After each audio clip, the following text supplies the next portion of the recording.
Hey everybody, Stinky here. I'm here with a guide. This is Battleground Blitz 101. Everything you need to know to jump in, start queuing for Battleground Blitz, and have a ton of fun. This is the new PvP game mode in War Within. It's exciting and fast paced, and there's a lot of variety in the gameplay and the specs you see in it, way more than you see in most other PvP or PvE modes. It's a ton of fun, highly recommend it. This video has three parts. First, I'm going to talk about the necessary add-ons in Blitz. There's only two of them. Second, I'm going to talk about the four different roles in Blitz that everyone plays. You need to figure out which one fits you best in terms of your class and spec and your play style. And then third, I'm going to talk about the strategies for every single Blitz map. I'm going to go over them in order, tell you how each map works, what each role does, and what the basic strategy is for each. Quick note about me, I got rank 1 in Blitz last season as a warlock. I have simultaneously been both number 1 on the Solo Shuffle and Blitz ladders this season, although briefly, and I love this game. I've loved it since Burning Crusade. I'm an old fart. I'm married to my priest healer. We are pretty okay, at least in twos. I just started creating content. I started streaming. I started making guides and videos like this because I wanted to show that PvP in Retail WoW is as accessible as ever. It's super fun. There's a lot of solo content out there, and the game variety is really excellent. Highly recommend it. You need two add-ons to play Battleground Blitz. First, Battleground Enemies, BGE. Get this, you need this, absolutely need this. It shows you your team and it shows you your enemies. It shows what their specs are, shows if they're in range of you, it shows if they're stealth or if they're dead. Super important information. It also shows you things like diminishing returns, if they have trinket up. You cannot play Blitz without Battleground enemies. Second, you should probably get capping. Not as necessary, but still very helpful. This shows timers that show when objectives become available, when you should go contest them. It can really help you streamline your play so that you are at the right place at the right time. There are a lot of other add-ons that you might find helpful. I have a guide, a video guide. It's about my UI, my add-ons that I use in PvP. You can check it out, see if there's anything that's helpful, but you can absolutely get started just with Battleground enemies and capping. All right, I hate to quote The Art of War, but I'm pretty sure somewhere in The Art of War, Sun Tzu or somebody said something like, you need to know yourself or something. Anyway, in Blitz, you need to know what your role is. Super important to figure out what your role is on any given map, and you need to stick to that role no matter what while you're playing that map. There are just four basic roles in Blitz. There's number 1, team fighters, number 2, skirmishers, number 3, defenders, number 4, flag carriers, only on maps where there are flags. All right, I'm going to go into each one so you can figure out which one suits you best so that when you enter into a Blitz map, you know what you're supposed to do. Okay, the first role is team fighter. Team fighters seek out team fights. Super simple. If there's a huge fight happening on the map and you are a team fighter, then you just run towards it and you do everything you can to win that fight. The best team fighters have several characteristics. First, they do tons of damage if you're a damage dealer, and they do tons of healing if they're a healer. Super simple. They also prioritize high value targets, so you're not just spreading damage aimlessly, you're focus firing down somebody on the enemy team who is high value, like a Moonkin or a Devastation Evoker who's doing a ton of damage to your team. Team fighters also interrupt enemy casts or enemy heals. They crowd control their enemies. They basically use everything in their arsenal to take down the enemy team and win the team fight. And importantly, team fighters are responsible for spinning objectives. Spinning in Blitz means that you're using damage and you're using abilities to prevent your enemy team from capturing an objective. So in a team fight, if you're fighting over a flag in a base, you want to make sure that the enemy team doesn't pick up the flag. They don't use some sneaky ability to try and get it with a cloak of shadows and smoke bomb. You're spinning the flag. You're making sure that nobody gets it until the team fight is won by you. You'll note that these characteristics of a good team fighter are exactly the same sorts of skills that you would find in a good PvEer, a good Mythic Plus Dungeoneer, or whatever you call them. Even if you have no experience in PvP and you purely do PvE, you would have all the skills you need to jump right into Blitz and do really, really well and have a lot of fun. The second role in Blitz is the skirmisher. Skirmishers are damage dealers who have a lot of stealth or mobility or crowd control, and they seek out lightly defended objectives, and they win them in either 1v1 duels or small 2v2 skirmishes, or they try and take the objective by using crowd control without even having to kill anybody. The best skirmishers prefer solo missions. They like to go off on their own. They don't want to go to the team fight. They want to find somebody who's a straggler. They want to find a flag that's not being watched very closely. They also have to have high map awareness. They need to know where the enemy team is at all times. They especially need to know where all the other skirmishers are at any given time. They're also just naturally very good at being sneaky and clever. They make clever use of game mechanics. They use all their crowd control abilities in their toolkit, and they try and take objectives as quickly as possible. And when they can't take an objective, they're just super annoying. They just continually harass a defender, they harass an objective. They force the enemy team to have to send more people to have to deal with them. They're super annoying. That's a very important trait of a good skirmisher. Meanwhile, all the cool kids play defenders. Defenders are damage dealers or tanks, and they defend bases from skirmishers. They sit at a base and they defend it. They're just super cool. I play defender often, if you can't tell. The best defenders can either win or delay against skirmishers. So they're defending an objective, they want to make sure they win the duel against the skirmisher who shows up, or they at least buy a lot of time for their team to respond. They also have to be good at dealing with crowd control or CC. This often involves having pets or having immunities like an ice block or a divine shield. It's super important to be able to break crowd control because otherwise, a skirmisher like a rogue will come in, they'll sap you. If you trinket, they'll blind you, and then they'll just take the base from you. If you have a pet, you can send the pet to attack them. If you have an immunity, you can break the blind, and you can continue spinning the base, buying time for your team to respond, or winning your duel against that rogue. Finally, a good defender has high map awareness. They're keeping tabs on where the skirmishers are. They keep tabs on when somebody goes into stealth. They keep tabs on when their team needs help and the enemy team is not coming to attack their base. Because if they can, then they'll actually go and join a team fight. The final role is the flag carrier. You need them on capture the flag maps. It's Warsong Gulch, Twin Peaks, and Eye of the Storm. They tend to be healers or tanks, and they basically just pick up, carry, and capture flags when it's time to capture them. The best flag carriers have high mobility, so they can get across the map and they can move with the flag even when they're being attacked. They're tanky because flag carriers on these capture the flag maps, they have a stacking debuff the longer they hold the flag. They take more and more damage and they're harder and harder to heal. Very important to be as tanky as possible. And they finally need to know when to hold, drop, or capture a flag. This actually varies a lot from game to game and from map to map. I'll give you some basic strategy tips, but this is just something that comes with experience. Sometimes it's time to hold the flag and kite with it. Sometimes it's time to run to the flag capture point. But you don't always just beeline for the capture point, especially on maps like Eye of the Storm, where timing of a capture is very important. The main takeaway from all of this information about the different roles in Blitz is that there is a role for you no matter what you like to do, what class you are, what spec you are. If you love to top damage meters, if you're a total details junkie, you should be a team fighter. If you like to sneak off and do world PvP and kill a straggler, you're a skirmisher. If you like to watch Netflix while you play Blitz, you can be a defender like me.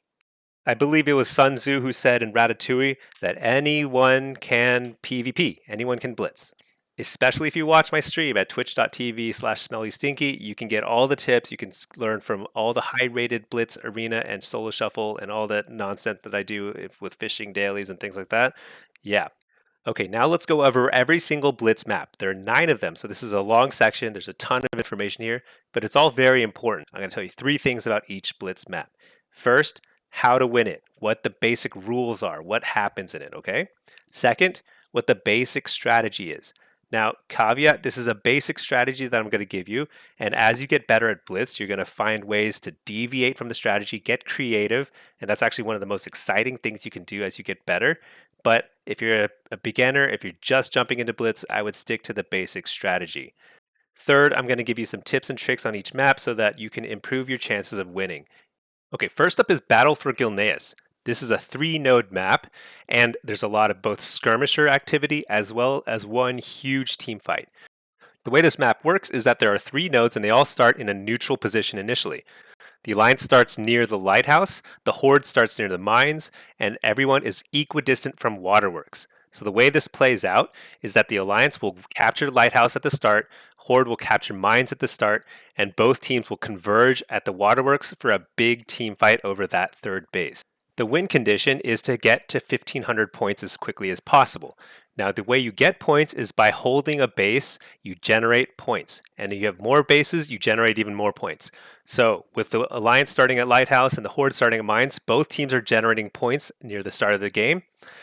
Whoever wins Waterworks, or if somebody takes the enemy base at Mines or Lighthouse, they start to generate even more points. Eventually, they win the game.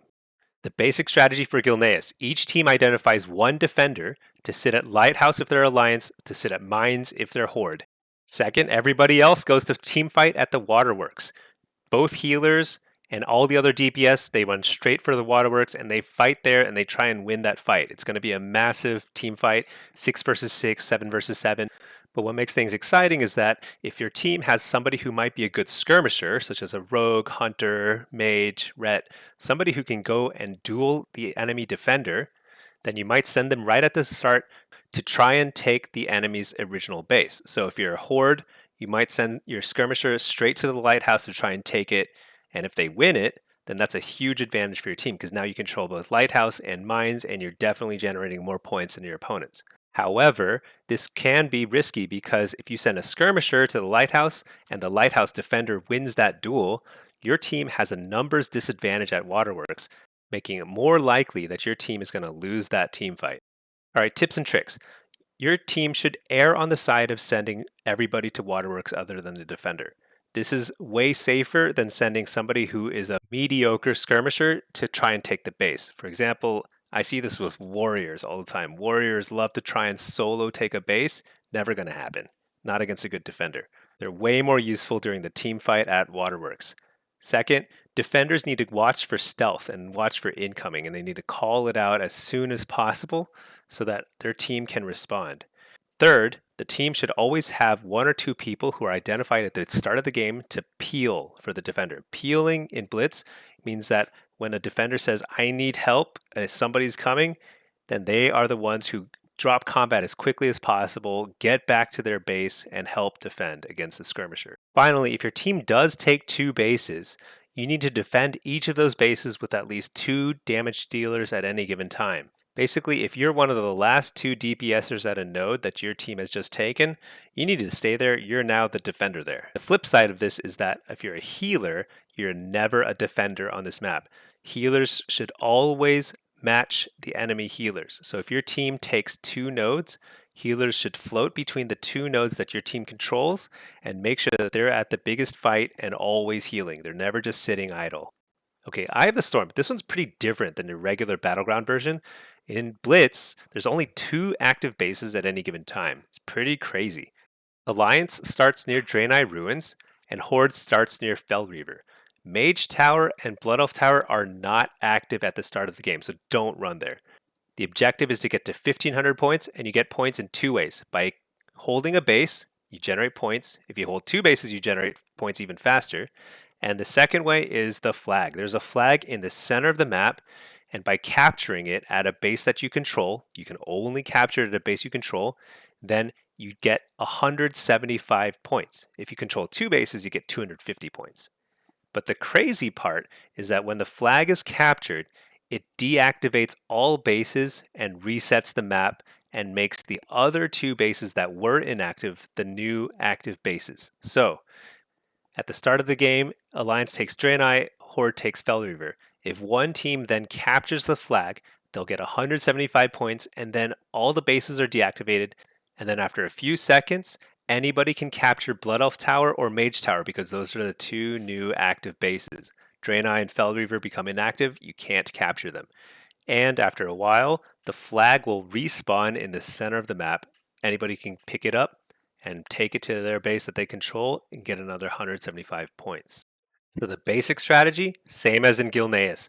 1 defender each at Fellreaver and Draenei Ruins. They're the ones who pick up the base and they sit there and they defend it. Everyone else fights at the center of the map over the flag. The goal is to kill the enemy team or crowd control them in such a way that you can pick up the flag for your team. And if your team has a good skirmisher, you can send them to the enemy base to try and win a duel or crowd control the enemy defender, take the base. That's another way to win.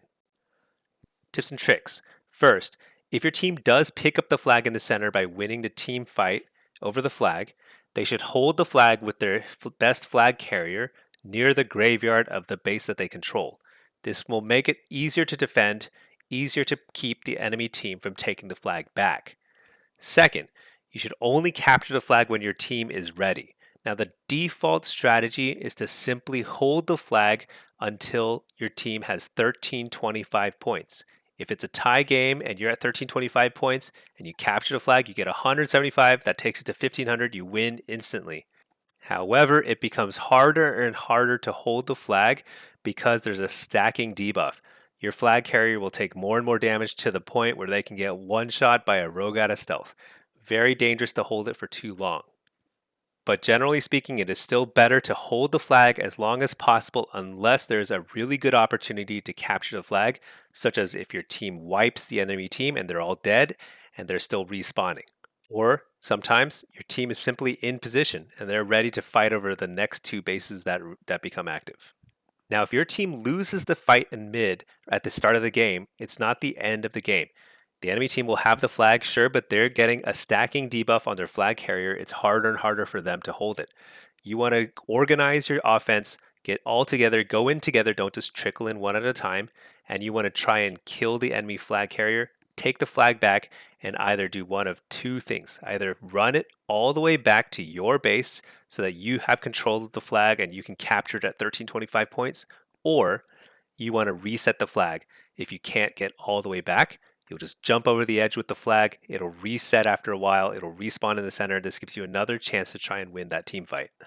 Now, if you really can't kill the enemy flag carrier because they're super tanky, then you can force them to capture by using different abilities. Death Knights are great at this. They can grip the enemy flag carrier onto the flag. Yes, the enemy team will get 175 points, but it resets the map and gives your team a chance to try and take both bases that spawn.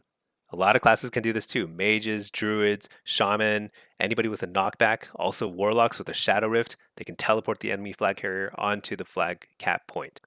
Okay, Silvershard Mines. The way this works, there are 3 carts that start at the center of the map and they travel to 3 different destinations. The objective is to generate points, and there's 2 ways to get points. First, by controlling carts as they travel along the path, and second, by controlling the carts when they reach the end of the path and they are captured.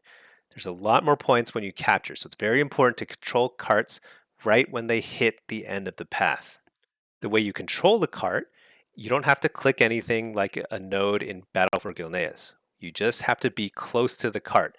If your team has more people than the enemy team near the cart, within a circle around the cart, you'll see the circle on the ground, then your team is going to gain influence over that cart. If your team has majority of influence over the cart, then they're going to control it and they're going to generate points from it. You'll tell by the color of it. If you're Alliance, the color of the cart will be blue when you control it. If you're Horde, the color of the cart will be red when you control it. If both teams have the same number of people within the cart circle at any given time, then neither team is gaining influence over it. It'll stay static in terms of who controls it. This means it's very important to try and fight within the cart circle if you're fighting over a cart. But keep in mind that anybody who dies within that cart will cost their team a lot of influence over that cart. So if you're about to die, you should get out of the circle if you can. Now, the main things to know about these carts is that lava is the shortest track, mid is the medium length track, and top is the longest track.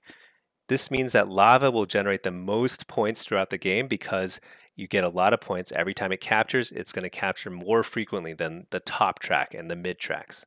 However, you can't just control the lava track because it doesn't capture enough to win the game by itself. You do need to capture some other carts as well. You also need to know that there are switching nodes marked at the X's on the map. The switching nodes will change the length of that track to be longer. So if you hit the one on the right, it's going to make the lava cart path a lot longer because it's going to make the cart turn to the left and up instead of to the right and down to the lava. The switching node on the left will do the same thing to the top track. Now you can switch them as much as you want. There's no cooldown on the switching node. In terms of the basic strategy for this map, you're typically going to send 5 team fighters, including both healers, to lava. You want them to win that team fight. You want them to take control of the cart because it's the most valuable cart in the game. Meanwhile, you want to identify 3 skirmishers to fight for the off carts. Off carts means top and mid together. They're going to start at mid because mid is going to capture before top. They're going to fight over it, try and capture it. and then they're going to move to top. They're going to try and fight over it, capture it, rinse and repeat. First thing to keep in mind is that you don't actually have to kill the enemy in order to gain control of the cart. You just have to slow them and crowd control them and keep them outside the perimeter of the cart, and your team will eventually gain influence over it. So AoE crowd control is very important here. Things like AoE stuns, or Shadow Rift to teleport the entire enemy team out of the perimeter of the cart, or ice walls to block them off. Super important on this map. Second, you want to switch the track of a cart you're losing repeatedly, especially lava. If your team has a poor team fight and they keep losing the lava fight, you want to try and sneakily switch that node, make the lava a longer cart, make it less valuable, force the enemy team to have to adjust. Third, you want to make sure you're never idle. So by this I mean that even if your team is winning the lava team fight repeatedly, it's a 5v5 and you just keep wiping the enemy team, you don't want 5 people just sitting at the lava cart not doing anything else. You want to make sure you're rebalancing, sending a couple more people over to mid, couple to top, wherever they're needed, to make sure that the enemy team, when they respawn, they don't take other carts. You cannot win the game with just lava alone. You need to take some of the off carts as well. Finally, there's a lot of value in knockbacks for the off carts. So even though you have your usual slate of skirmishers who are great for off carts, like rogues and hunters, you also want to include people who have knockbacks, like shamans, druids, mages, even priests who can mind control people off edges. It's because on mid, it's a big hill. A knockback will send people back really far. And on top, you can knock people into the water, and it takes them a long time to get back up onto the cart. Now for Deephaul Ravine. This is the new map that came with the War Within. It's a really fun map, and it operates very similarly to the other 3 node maps. In Deephaul Ravine, there's a cart that spawns on each end of the map, one under the Alliance control, one under the Horde control, and they travel along the cart, and they go through the middle of the map, and they capture at the cart capture points in the middle of the map.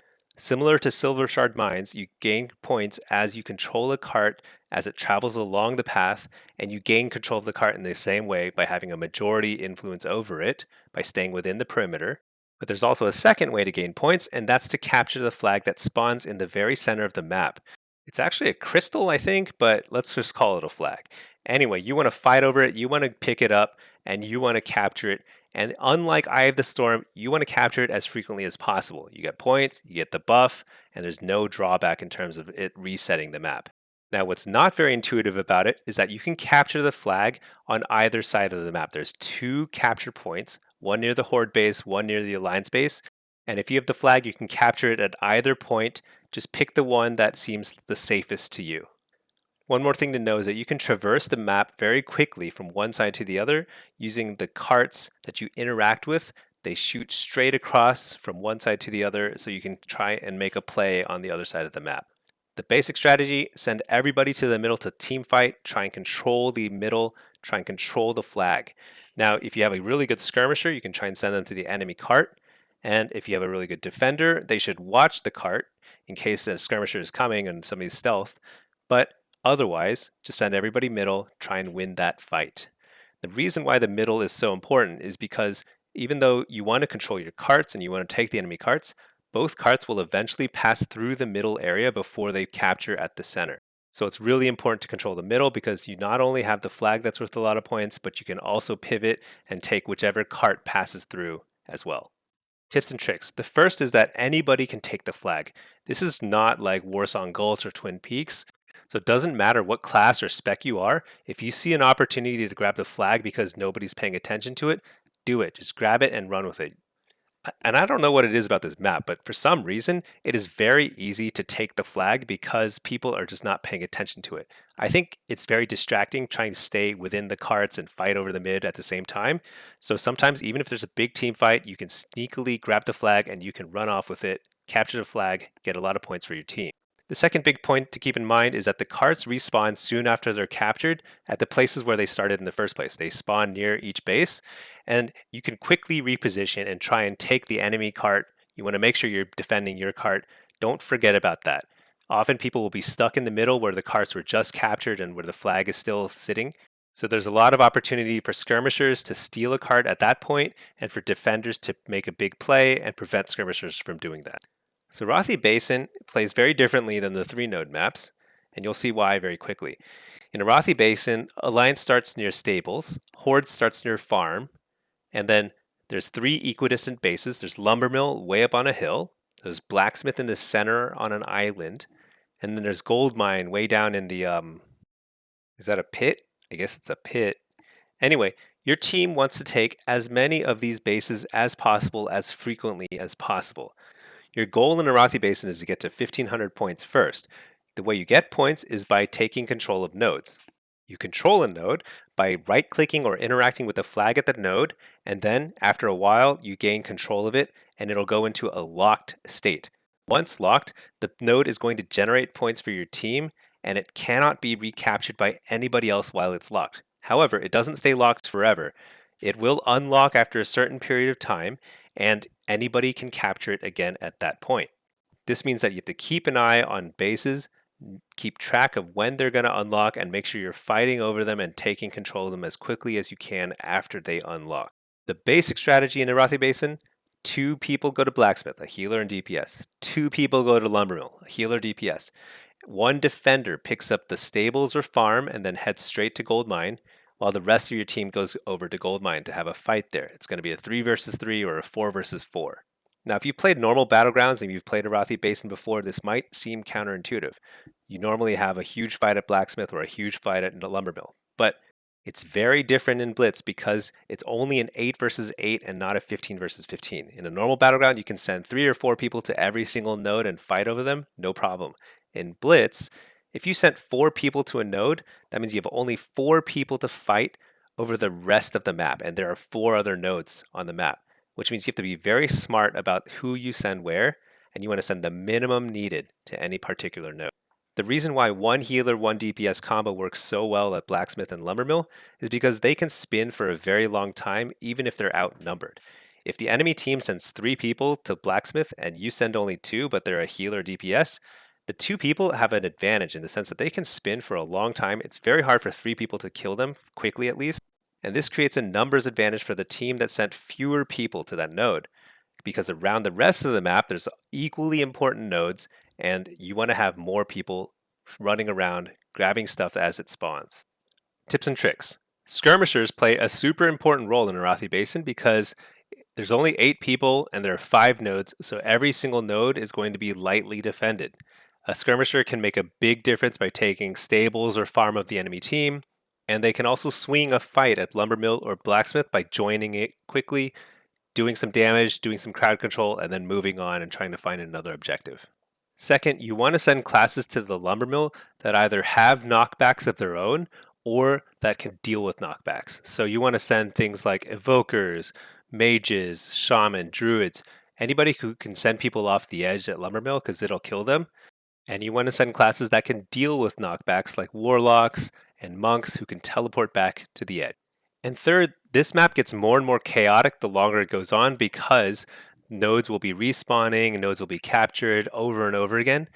So you want to use the add-on called capping to try and track the node timers, and you want to run over to the next node so that you're in place to capture it as soon as it becomes unlocked, or at least you fight over it and prevent the enemy team from capturing it quickly. All right, Deepwind Gorge. This is very similar to Arathi Basin. It's a 5-node map. There are 5 nodes. They're all worth exactly the same amount of points.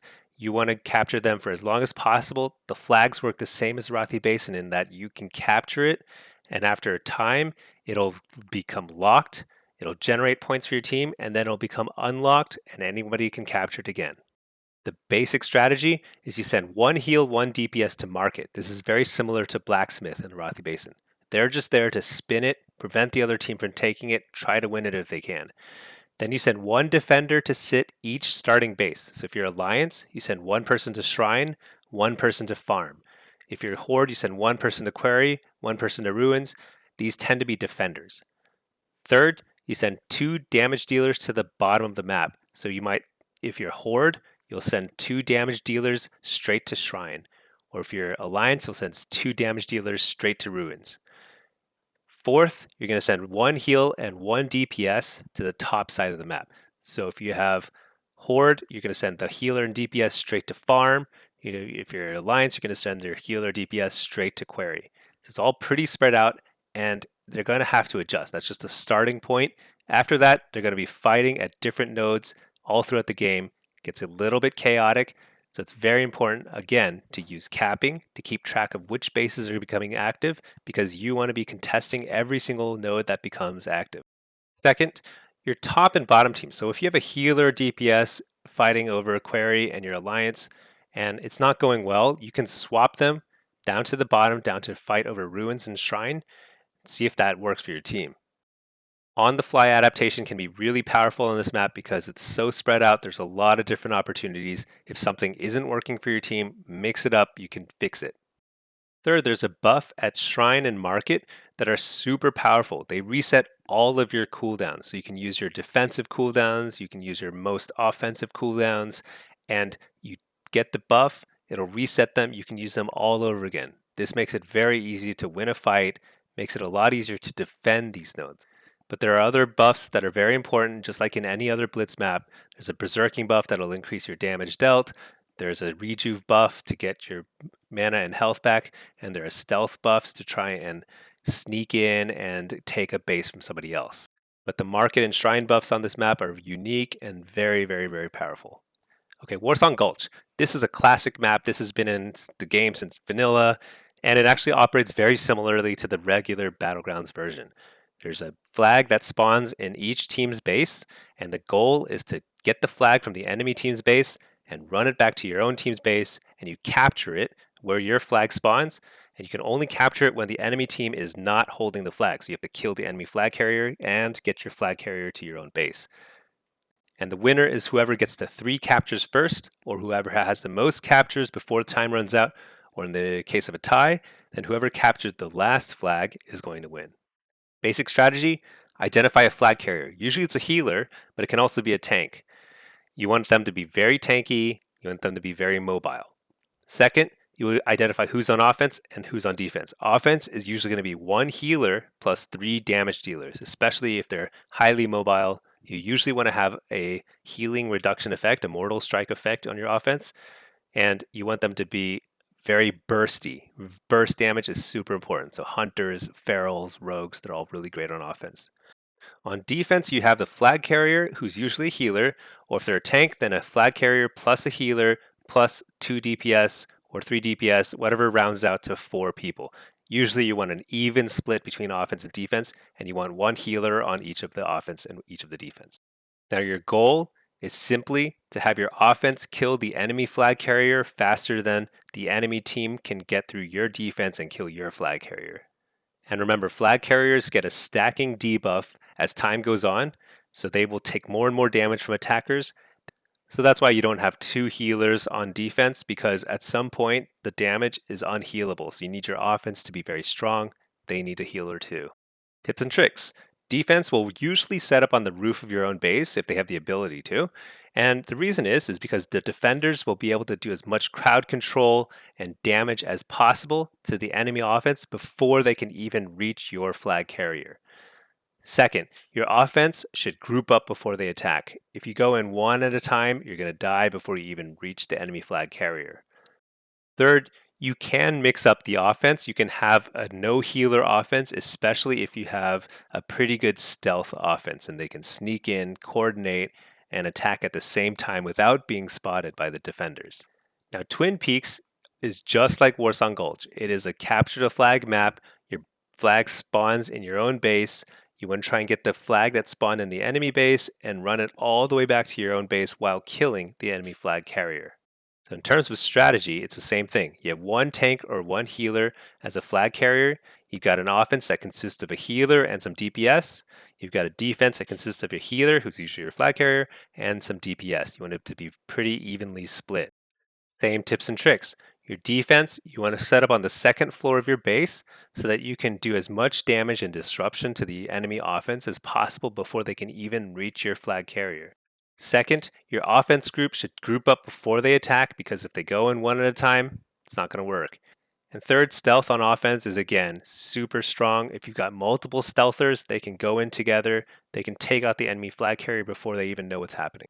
All right, we've made it. Temple of Kotmogu. This is the last map in the Blitz pool. It's sloppy.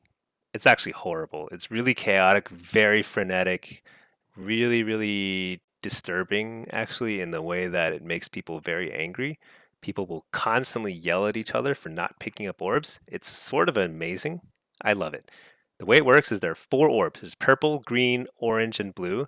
They spawn in the corners of the map, and you pick them up by right clicking them or interacting with them, and you start generating points immediately. The longer you hold them, the more points you get, and the closer to the center of the map that you hold them, the more points you generate as well. So you don't want to just pick it up and then run off to the corner of the map where nobody will find you. You won't actually generate enough points. Now, the main thing about holding an orb is that you take more and more damage the longer you hold it, just like a stacking debuff. But you also deal more damage, so it's important to do a lot of damage if you're an orb carrier too. The basic strategy is to control the middle if possible.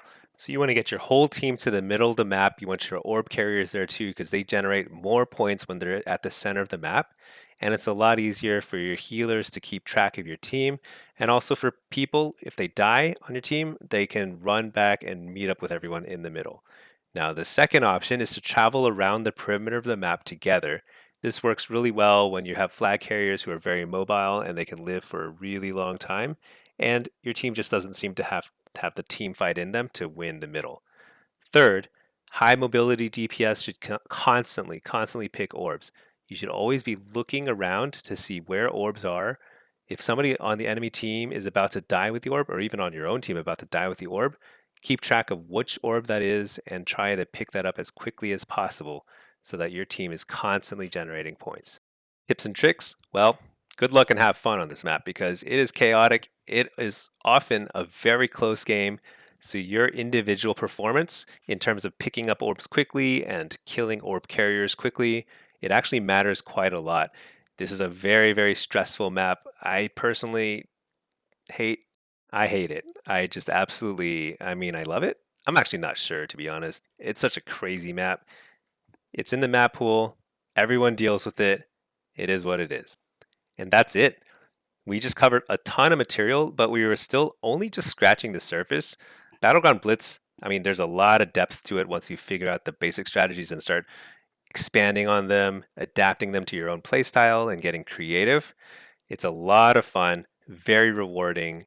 So I hope to see you in Battleground Blitz.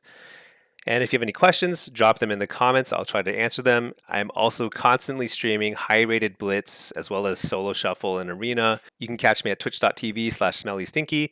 I love to answer questions and interact. And I will also try to put out a new YouTube video or guide of some sort or replay with commentary. I'll try and do it regularly. I love the idea of educating people, getting people drawn into retail WoW, because I think the retail WoW PvP scene is way underappreciated for how good it is and how fun it is, especially for solo players. All right, hope to see you out there. Peace.